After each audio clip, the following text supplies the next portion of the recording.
he wants to do it and he wants to stop. He's so deep in it, but then he's denying that he wants to stop. He's so deep in his addiction, so controlled by his desire to use pornography. All women in the world are repulsive, as if everybody's out, everyone's an OnlyFans, everyone's a porn star, everyone's this, the basic dilemma, and everything out there is going to teach you to try to deny that wanting.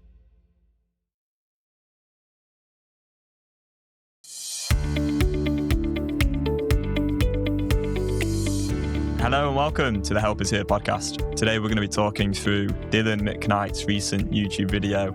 So he recently came out and spoke about his porn addiction.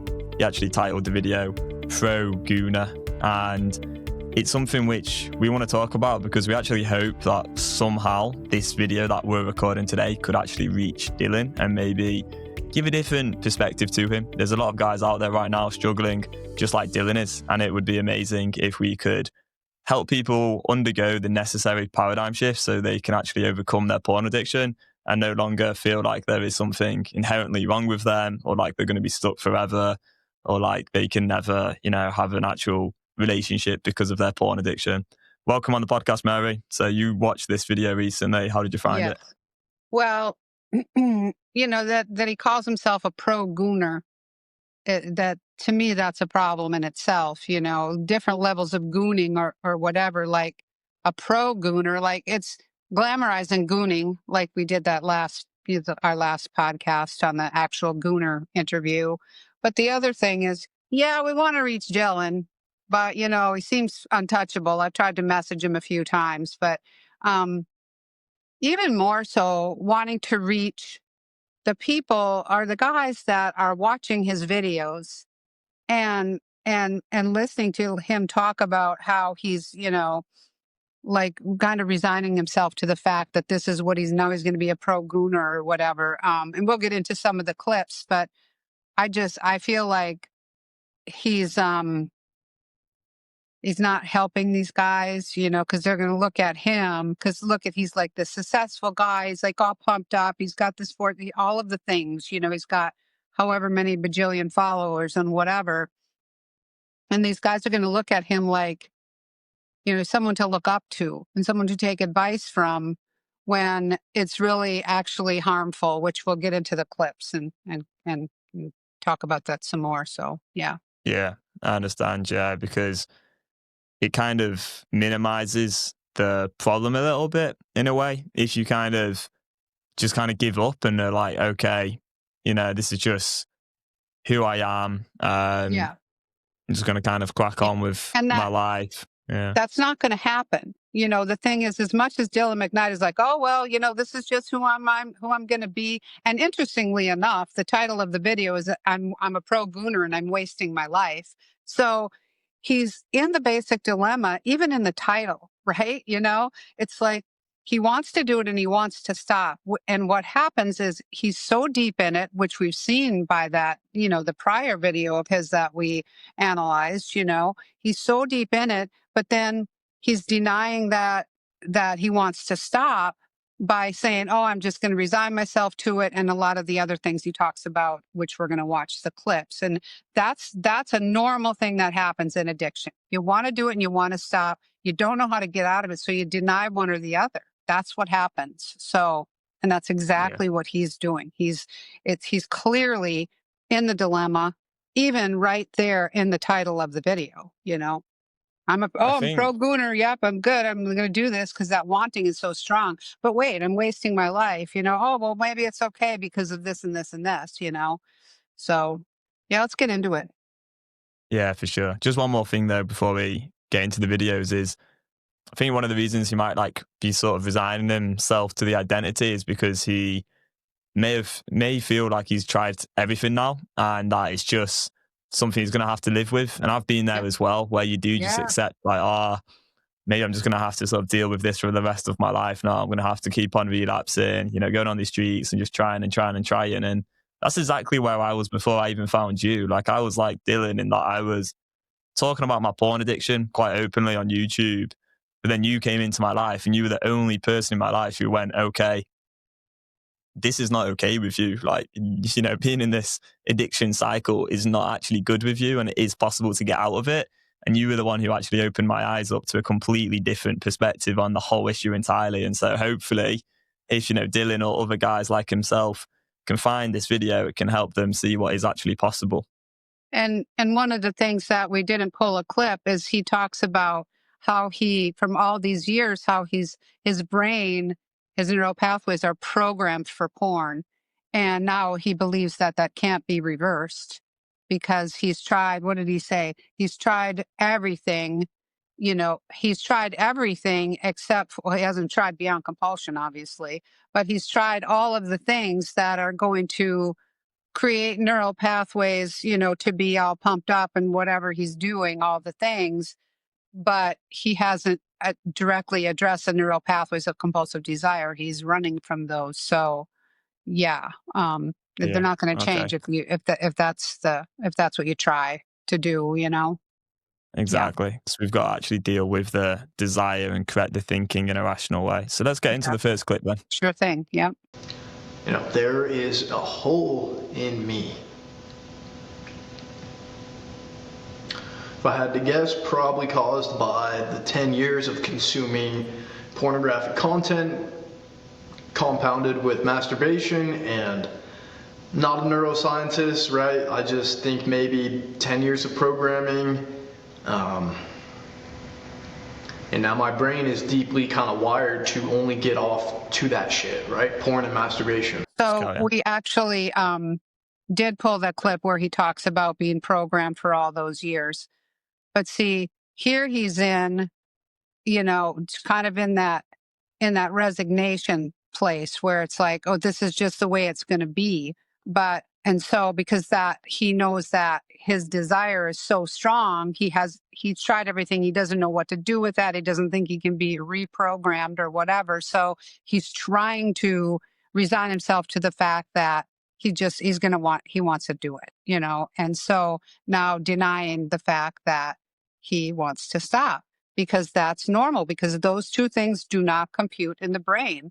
And one of the things that you need to do right from the start is accept the fact that you do want both. They're both real, you want to do it and you want to stop doing it, but it's natural to try to deny one or the other when his desire is obviously so strong that he's trying to deny that he wants to stop, right? Which Yeah, I think we'll get exactly. into in the next clip. Yeah, sure. And I think one of the ways in which people can try deny that they even want to do it is, of course, things like going to the gym, because it's like you're trying to escape the desire because you don't know how to Right. deal with it. So then that's how you end up developing a gym compulsion, getting in incredible shape, sure, which a lot of people will have respect for and look at and go, oh, look at this guy, like he's in incredible, physique. I want to be like him. But sometimes that can actually just be a byproduct of faulty information online on how to actually deal with compulsive desires.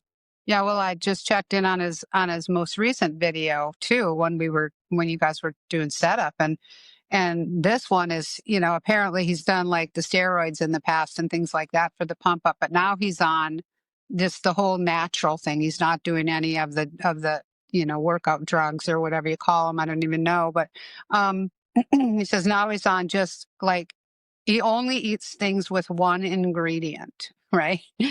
Which is, does that mean I can't put cream in my coffee? I mean, like, what's happening here, So it's just more extreme, right? More extreme, trying not to think about that desire. It's first it was the workout. Now it's, oh, now I'm going to completely and totally natural with what I eat. And it's an attempt to stop thinking about the wanting when you got to focus on, I'm only going to eat foods with one ingredient. Well, that can be challenging, it can be really challenging. I mean, just to be so obsessive about another thing is in an attempt to try not to think about that desire, right?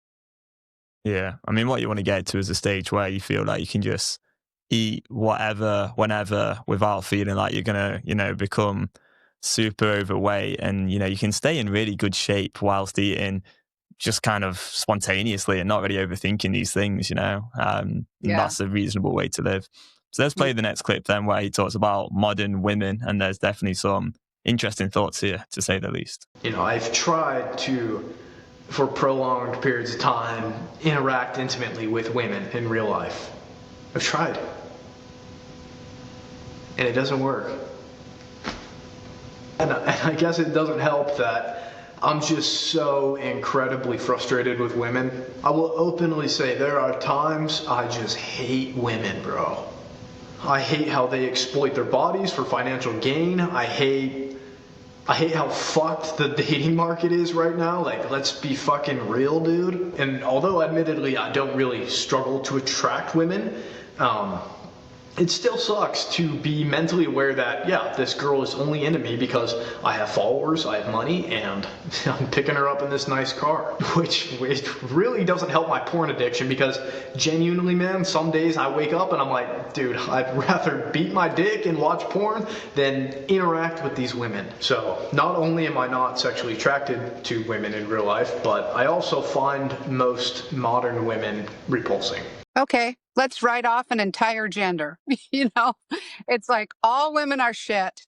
When the thing is you can just see he's so deep in his addiction, so controlled by his desire to use pornography, that now he's going to blame, all women in the world are repulsive, as if everybody's out, everyone's an OnlyFans, everyone's a porn star, everyone's this, it's just not true, but to me, having done this work for so long, I can recognize so clearly it's just he's so desperate to get out of this porn addiction that he just has to find a way in his mind to rationalize why he's staying in it. Oh, I'm staying in it because actually I find all women repulsive, dude. It's like, that's just not true. And the thing is there, I don't know, there's so much more to maybe the women being attracted to him being attracted to women. There's so much more to an actual intimate relationship with a person, than just that. But it's so clear to me that he's just trying to justify being stuck in it, any way that he can. He's grasping at straws. So now it's, I can get the women, but I don't want them because they're all repulsive. Is it as clear to you as it is to me what he's doing here? I think part of it is also he feels that self-deprecation coming from the addicted part of the mind of wanting to feel attracted to women, but no longer being attracted to them because the porn has warped his perspective so deeply, and it's like messed up his brain so much that now he's frustrated with himself that he isn't attracted to women. So then he's frustrated Yeah. with himself, and then obviously he's looking for some kind of rationalization to maybe put the blame on something else. Now, the other thing here, it's exactly what you were saying there, is that we see the same thing play out with food nowadays, right? Where people will go, it's not my fault that I'm eating excessively and unreasonable amounts. It's because all the food is full of fat. All the food's so sugary Exactly. and salty nowadays. It's the same Yeah. concept. Yeah. To the extent where there's books like Yeah. Ultra Processed People by Chris Van Tulloken, where the whole book is just a load of bullshit in hindsight. I mean, when I first read that book, I was like really impressed by it. But now with the Beyond Compulsion method, I see it as like complete helplessness. It's like basically the principle in that book is like, yeah, the food manufacturers are messing everyone up with all these excessive ingredients. So Yeah. like, let's blame the food industry rather than actually taking responsibility as individuals Yeah. for our own choices, right? Yeah. So the thing is here's where, for me, it becomes harmful to other guys that are struggling with porn. And it's clear by his comments in on the videos, or not his comments, but other people's comments on his videos, where it's like, oh yeah, one last time. Haven't we all said that? Or this is the last time, or whatever. But what I feel like is really harmful to all the young guys out there is that he's like trying to convince them that, okay, now I'm going to be a pro gooner. Now I'm going to be okay with this. It's like, no, you're never going to be okay in a porn addiction, even if you think you're repulsed by women, and feeding that narrative to these young guys, like, oh, this is preferable. This is preferable just to be gooning and whatever. and dissing on like the entire gender. It's like, this is all of our guys. They want a relationship with a real person. They're isolated, they're lonely, they're frustrated, they have anxiety, they're depressed because of this, it's again, it's totally natural. What's happening with him is he's denying that he wants to do it. He's denying that he wants to stop. He's denying he wants to do it, and he's denying he wants to stop. He's going back and forth. And the thing is, even with him, that's not sustainable. He's not all of a sudden going to be like, okay, good to go. Just me and my addiction. I'm fine now. Obviously, he's not fine. Look back a few videos to the one of him sobbing in the car, calling himself a sociopath. He's not going to be okay with it. He's just in that dilemma, and he's going to remain in that dilemma until he finds a way to get free, which would be beyond compulsion, but he's impossible to reach. I've tried to reach him. So Yeah. I commented Just to on the kind video, but he didn't post it. He filtered it and didn't mm. post it. So, but whatever. Another thing is, as you said, when you're in the addiction, you're going to deny the wanting, or you're going to deny that you want to stop. And Yeah. part of that denial when you're in the addiction can be denying the negative consequences of being in the addiction. And one of them for him will be erectile dysfunction, is what I'm guessing anyway. I think he may have even said that in his previous video, right? Yeah. He says it in this one too, I think. So if Yeah. you're Might be in the experiencing next erectile clip. dysfunction, Yeah. yeah, it might be. I mean, if you are experiencing that, which I have many times in the past when I was in the porn addiction as well, Yeah. then ultimately you're going to want to come up with some rationalizations so that you don't end up in a situation where you have the erectile dysfunction. And that may even go to the extent of going, okay, I'm repulsed by women. I'm just going to push Yeah. that away entirely because I don't want to experience that Exactly. consequence. Exactly. Yeah. So now, okay, it's not because all women are repulsive that you can't get it up. For them, you can't get it up because you're a pro gooner. You're in porn constantly. That's the reason for erectile dysfunction. It has nothing to do with the women, you know.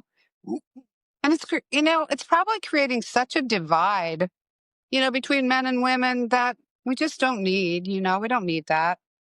So Have yeah. you heard of this term, the dating market, before, Mary? It's something I've heard from other YouTubers before in this kind of like What's it self-improvement called? world.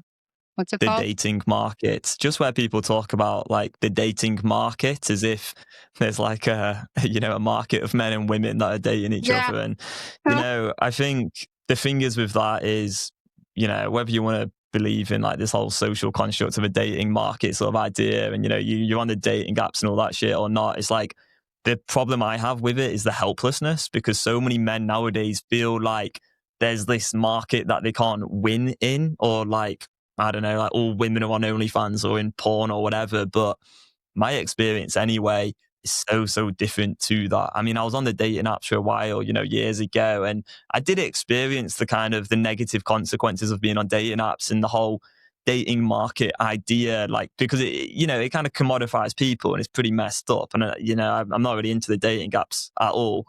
Even if I was single, I wouldn't be on them.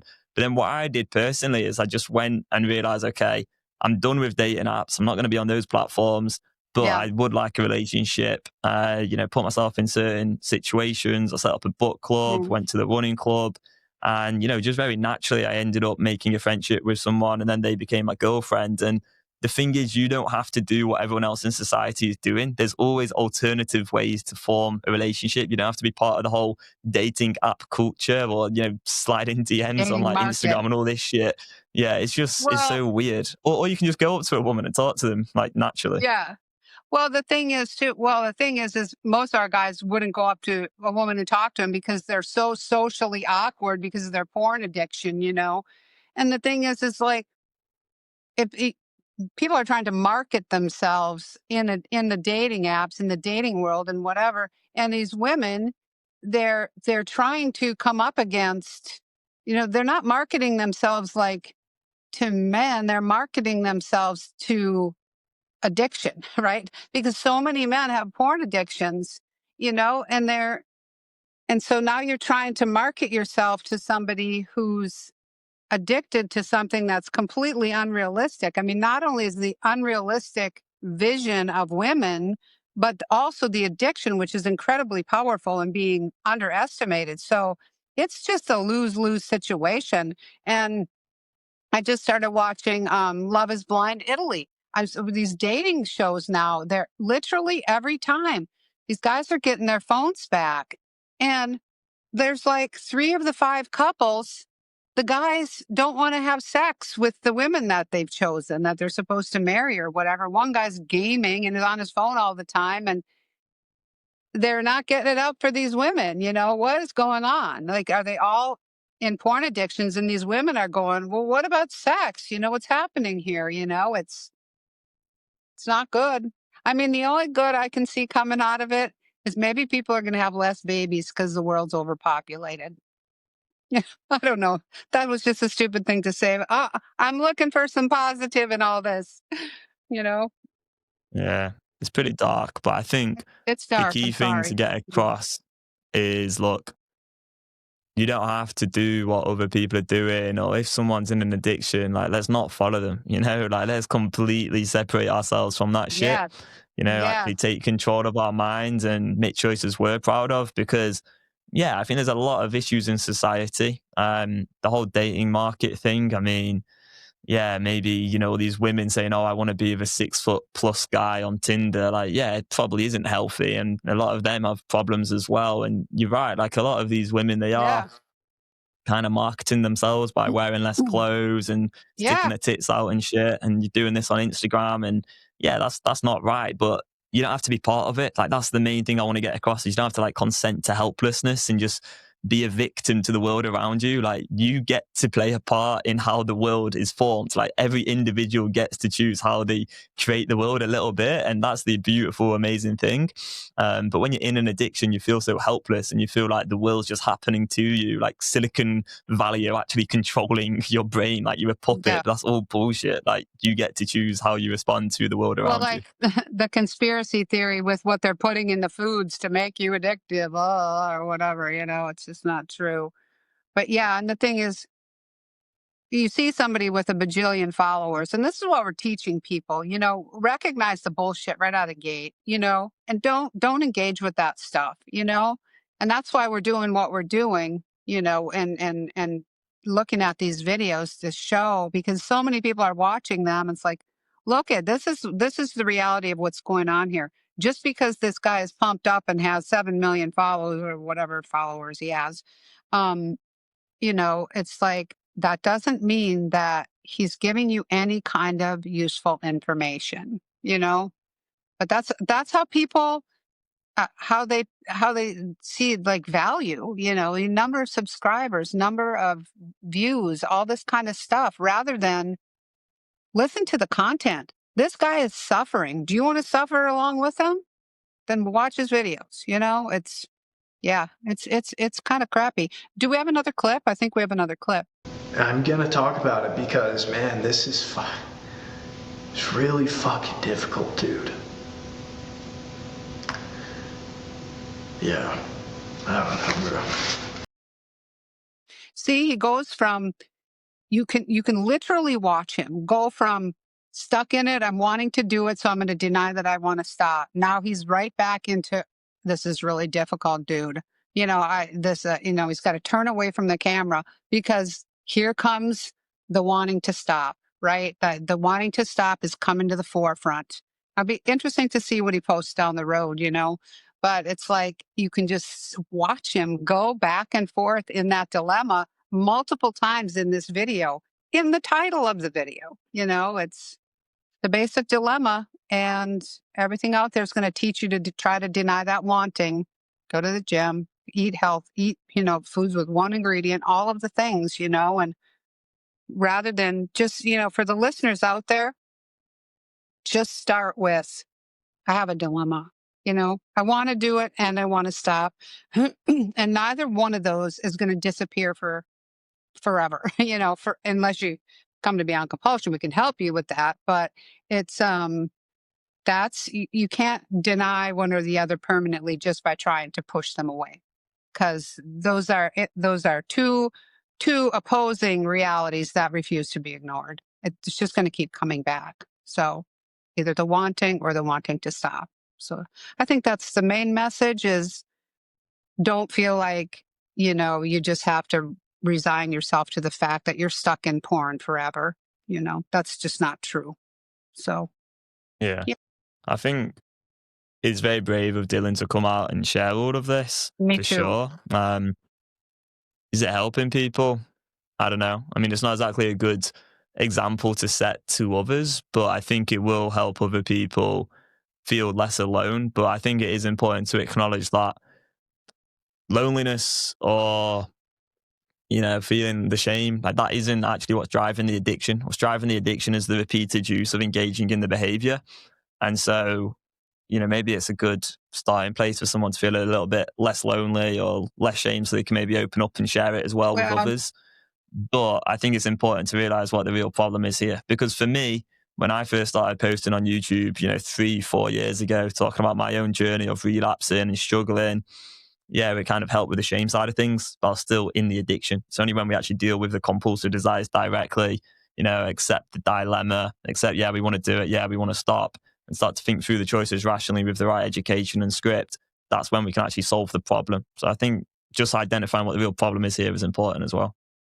well, I feel like, good or bad with what he's doing, it's given us an opportunity just because it's so apparent what is happening with him. It gives us an opportunity to educate his listeners if any of them end up here because of this, was hashtagging him or, tagging him or whatever we do. Some of his listeners can go, okay, now I can understand what's happening to me. Because when you're in the dilemma and you don't understand what's happening to you, that's a really bad place to be. That's Yeah. living in hell in your mind, going back and forth.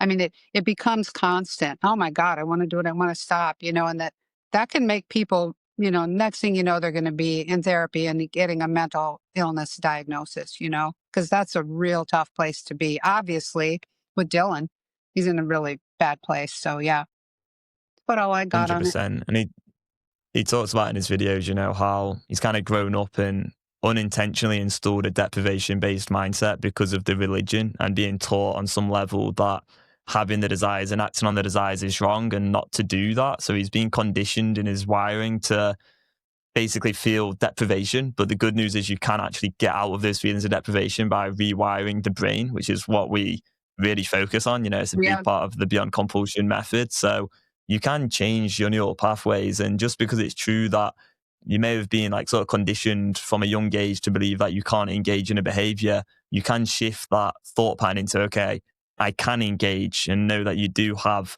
a choice. But also with the desire, I mean, yeah, there's nothing wrong with people for mm, having the desire to engage in the behavior. Like, this is so crucial to understand is right now he probably feels like so wrong that I've still got these desires when he's been trying to stop yeah, so much. Like, this is the basic dilemma. It's like, oh, what's wrong with me? Why do I keep having these desires? But it's just acknowledging like, yeah, you're going to have the desires until you've dealt with them and you've thought them through rationally and you've changed yeah. those neural pathways.